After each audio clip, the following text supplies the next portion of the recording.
Good morning and welcome to a new blog. সকালবেলা উঠেই জবা গাছটা দেখলে মনটা ভালো হয়ে যায়, এত সুন্দর ফুল হয় জবা গাছটায়। তো তারপর চলে এলাম ব্রেকফাস্ট করতে, আর ইউজুয়ালি যা খাই তাই খেয়েছি, মুসলি, চিয়া সিড আর 1 কাপ চা।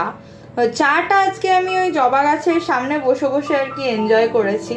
তো খুব ভালো লাগে বাগানটার সামনে বসে থাকতে। আর তারপরে কিছু কাজ ছিল, তো ল্যাপটপ খুলে বসে পড়েছি ব্যাস নিজের কাজ করতে।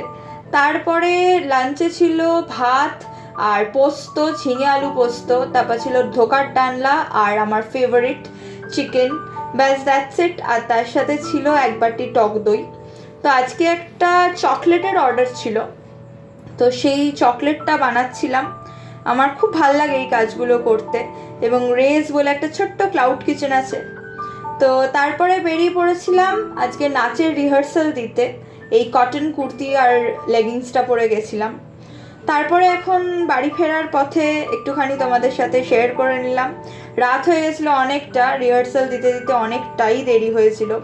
তো তারপরে তাড়াতাড়ি করে বাড়ি যাচ্ছিলাম, আর বাড়ি এসে দেখলাম ডিনারে রয়েছে ডিম সিদ্ধ আর চিকেন স্টু, আর তার সাথে শসা আর ডাল সিদ্ধ। ব্যাস that's it. See you in a next blog. Tata.